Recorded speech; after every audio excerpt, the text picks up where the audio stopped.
अब की बार 400 पार बोले। अरे मैं तो ये कह रहा था, उन्होंने गड़बड़ करके मेरे भाषण को बंद करवाया। और मैं कह रहा था 400 तो छोड़ो, 100 सीट भी आपके नहीं आएंगे, ये मैंने कहा था, ये मैंने कहा था। लेकिन गड़बड़ करके उसके आगे तो हाउस में रहता है व्याधान क्या बोलते हैं उसको, इंटरप्शन को क्या बोलते हैं, व्याधान, ये बंद कर दिए। तो हम परसों उनके मीटिंग में बोल रहे हैं, सरकारी अफसरों में दलितों की संख्या कितनी है, पिछड़ों की संख्या कितनी है, गरीब से गरीब आदमी जो पिछड़ा हुआ है, जिस क्लास में अपर कास्ट हम जिसको बोलते हैं, उनमें भी जो गरीब लोग हैं नहीं है। सिर्फ सफेद से सफेद कपड़े वालों को, अमीर से अमीर आदमियों के बच्चों को वहां पर जगह है, गरीबों के लिए नहीं है। इसीलिए आपको सोचना चाहिए, आज हमारे बच्चे अच्छे कॉलेज में नहीं जा सकते, अच्छे यूनिवर्सिटीज में पढ़ नहीं सकते, ये हालत हमारी है। लेकिन मोदी जी खुश है, हमने ये किया, हमने यूनिवर्सिटी बनाया, हमने एम्स बनाया, हमने इंजीनियरिंग कॉलेज बनाया। कहा भाई, तुमसे पहले तो हमने बनाया, तुम भी हमारे कॉलेज में पढ़ के ही इतने बड़े हो गए, तुम कहां थे पहले? क्योंकि अब मोदी साहब किनके स्कूल में पढ़े, किनके कॉलेज में पढ़े, उसके पहले तो बीजेपी वाले नहीं थे।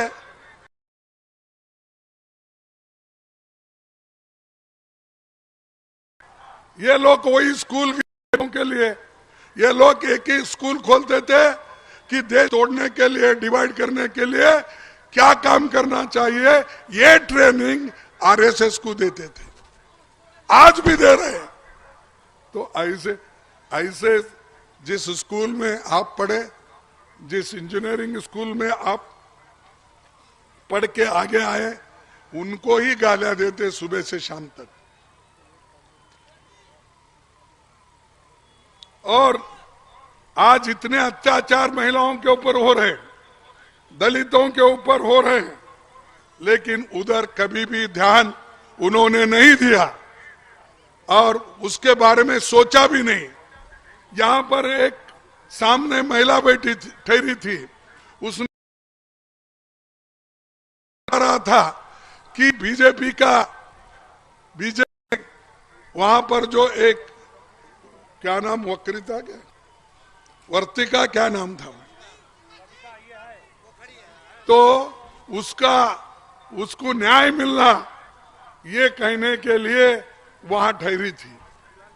तो ये ऐसे चीजों पे सरकार ध्यान नहीं देती, इसलिए बात नहीं करते, सिर्फ बात उनकी करते हैं जो बड़े बड़े शर्माईदार है, अमीर है, उनकी बात करते हैं। तो आज भी जब कल उनकी मीटिंग हुई कार्यकर्ताओं की, एक मीटिंग में उन्होंने नाम लिया, मेरा नाम लेके बोला, खरगे साहब बोले हैं पार्लियामेंट में अब की बार 400 पार बोले। अरे मैं तो ये कह रहा था, उन्होंने गड़बड़ करके मेरे भाषण को बंद करवाया।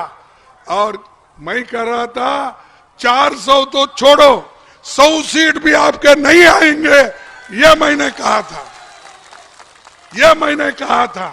लेकिन गड़बड़ करके उसके आगे तो हाउस में रहता है व्याधान क्या बोलते हैं उसको, इंटरप्शन को क्या बोलते हैं, व्याधान, ये बंद कर दिए। तो हम परसों उनके मीटिंग में बोल रहे हैं, कल कुछ मीटिंग हो गई, वर्कर्स मीटिंग में बोल रहे हैं कि खरगे जी ने ही ऐसा कहा।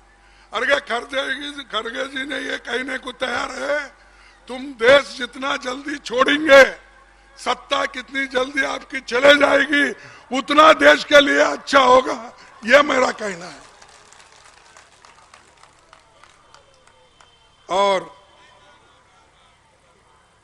प्रियंका जी ने भी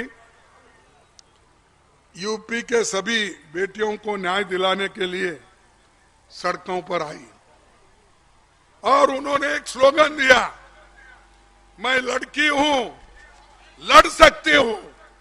ये उनका स्लोगन था और नारे के साथ उन्होंने यूपी की बच्चों को अपने ताकत को पहचान की प्रेरणा दी। उन्होंने कहा तुम्हारी ताकत है, इसीलिए इसको असर्ट करो, तुम लड़ सकते हो, तुम्हारे ऊपर जब अन्याय होता है उसके खिलाफ तुम लड़ते रहो। और उन्होंने ये भी खुद भी लड़ा, वो चाहे वो हाथरस का हो, उन्नाव के हो बेटियों का, या आईआईटी या बीएचयू की छात्रा हो, हर जगह कांग्रेस पार्टी और प्रियंका गांधी जी ने लोगों को उत्साहित किया लड़ने के लिए और उनको बताया तुम्हारी जो ताकत है वो जरूर जनता को बताना, ये उन्होंने कहा। ये हमारे लोग हैं, लड़ते हैं दूसरों के लिए, कुर्बानी देते हैं देश के लिए। अरे तुम वो भी नहीं ये भी नहीं, सिर्फ गालियां देने का इनको एक नया स्कूल देना चाहिए ट्रेनिंग का, कि कांग्रेस को कैसे गालियां देना, कहां देना, किस वक्त देना, ये तो एक ट्रेनिंग देना चाहिए। और एक प्राइस भी रखना उसके लिए कि भाई बहुत अच्छा गालियां दे रहे हैं आप कांग्रेस को, तो ये प्राइज आप ले लो। नोबेल प्राइज तो नहीं दे सकते, गालियां देने के लिए ही एक प्राइज बनाओ। आप सब लोग चंदा इकट्ठा करो, मैं एक तैयार करता हूं उनको देने के लिए। भाइयों, ये जो और हम ये बात रखने की कोशिश करते हैं, कहां पर? संसद में हमारे माइक एकदम बंद होते हैं। मैं तो जब उठता हूं नीचे, एकदम ऐसा खुर्ची से उठा, उठने के बाद सर बोलते ही मेरे माइक बंद होता है। 146 सांसदों को सस्पेंड किया, हमारे डिप्टी लीडर भी यही है, मालूम है 146 लोगों को सस्पेंड किया। क्या कसूर था उनका? वो ये पूछ रहे थे कि भाई इस कानून में जो चर्चा करना है उसको सदन के सामने ट्रांसफर तरीके से आप चर्चा करना चाहिए, लेकिन उन्होंने करने नहीं दिया। 146 लोगों को सदन के बाहर डाल दिया। कोई घर में था, कोई अपने गांव में था, कोई कुछ बोला भी नहीं, उनको भी सस्पेंड किया। ये क्या की डेमोक्रेसी है? ये कौन सा है? क्या आप डिक्टेटर हो? खैर डिक्टेटर तो बनना चाहते हो, उसीलिए मैं कहूंगा इस बार अगर मोदी चुन के आया तो इस देश में डेमोक्रेसी नहीं रहेगी, ये मेरा कहना है। क्योंकि अभी उन्होंने हर डेमोक्रेटिक इंस्टीट्यूट को, ऑटोनोमस बॉडीज को खत्म किया है। सिर्फ 2 हथियार उन्होंने रख लिया, एक ईडी, एक इनकम टैक्स। अरे वो हथियार हमारे कांग्रेस पार्टी के ऊपर भी चला रहा है। मेरे पूरे अकाउंट बंद हो गए, मेरा जो पैसा था पार्टी का वो अकाउंट उन्होंने बंद करवाया बैंक को बोल के। क्यों? हजारों करोड़ रुपए आपने बड़े बड़े कॉरपोरेट लोगों से लिए, वो चलता है, लेकिन हमारे पास 100-150 करोड़ है तो उसका अकाउंट बंद कर देते हो। ये डेमोक्रेसी है, ये लोकतंत्र है, ये प्रजातंत्र है। अरे संविधान के तहत चलो। इस संविधान को डॉक्टर बाबा साहब अम्बेडकर ने बनाया है और इस संविधान चले गया, तुमको कुछ नहीं मिलने वाला, चाहे किसी जाति के लोग हो। महिलाओं को अगर हक मिला वो संविधान के बाद ही मिला, संविधान के पहले हक था किसी को? यहां बैठे हुए लोगों को जवाहरलाल नेहरू जी ने लोकतंत्र इस यहां पर स्थापित किया और बाबा साहब अंबेडकर ने इस देश की संविधान को बनाया, गरीब, पिछड़े, दलित, शोषित, इनको सब हक मिला, माइनॉरिटी सबको, तो उसको भी खत्म करने का, संविधान बदलने का उनका मंशा है। इसीलिए आपको सोचना होगा, इसके हिफाजत के लिए आप जान भी देने के लिए तैयार होना चाहिए। अगर आप ही नहीं बचते, आपके पीढ़ी नहीं बचती, उनको अगर आजादी नहीं है, फिर हम सब रोक रहे के क्या काम किए। जो आजादी हमको मिली है उसको भी बचाना, लोकतंत्र को बचाना और संविधान को भी बचाना। तो भाइयों, मैं आपको यही कहूंगा, और यहां तक कि उन्होंने सिर्फ हमारे को ही सताया नहीं, राहुल जी के मेंबरशिप को रद्द कर दिया। राहुल जी का जो पार्लियामेंट मेंबरशिप था उसको भी रद्द किया। खैर हम कोर्ट में गए, वो बात हो रही। ये ऐसी ऐसी चीजें करते हैं, शायद ही दुनिया के किसी लोकतंत्र में नहीं होता। लड़ते हैं, उसूलों के लड़ते हैं, आइडियोलॉजी पे लड़ते हैं। तुम्हारी कौन सी है? राहुल जी के सदस्यता को बंद करना। यहां पर औरतों पे अत्याचार होता है यूपी में। कहां है डबल इंजन सरकार? कहां सो रही है? और बात बहुत करते हैं। तो इसीलिए मैं कभी कभी कहता हूं, मुख में राम बगल में छुरी, ये मत रखो। आप हमेशा जैसा बोलते हो वैसा चलते रहो, लेकिन बगल में छुरी लेके राम राम बोले तो भगवान भी तुम्हारे को माफ नहीं करेगा।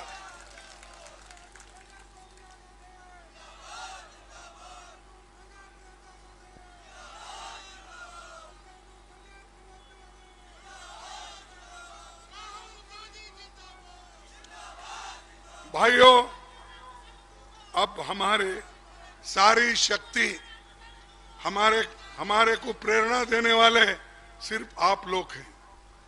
तुम्हारी शक्ति हमारे लिए एक बहुत बड़ा एक ऑक्सीजन है। अगर आप मुंह मोड़ लिए तो तुम भी खत्म, हम भी खत्म। सिर्फ वो अकेला फिरते रहेगा। मोदी जी वो बोलते रहेंगे, कभी यूए में, कभी अमेरिका में, कई लंदन में, कई कोरिया में, कई जापान में। मैं समझता हूं जितना प्राइम मिनिस्टर बन के उन्होंने दुनिया के चक्कर लगा देशों के, कोई प्राइम मिनिस्टर नहीं गया। और हासिल क्या हुआ वहां से? कोई बड़े कारखाने आए नहीं, सिर्फ लाए, कहीं गए, पाकिस्तान गए, किसी के गले लगा लिए, और चाइना के आदमी को बुलाए, प्राइम मिनिस्टर को, उसको झूले पे बिठाए। यही काम करते गए और वो लोग इनके खिलाफ होते गए। चाइना हमारा जगह कब्जा कर लिया है, तो आप वो पहले छुड़ाओ भाई, वो जमीन छुड़ाओ, फिर बाद में झूले में बैठो।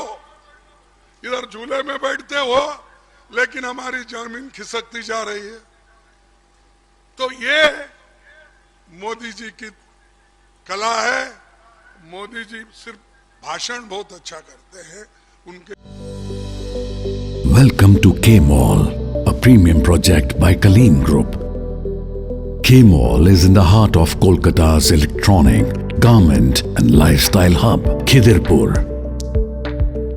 K-Mall, which is designed as a world-class mall, is the outcome of endless effort of our experts, combined with modern superb techniques and new age design. Book now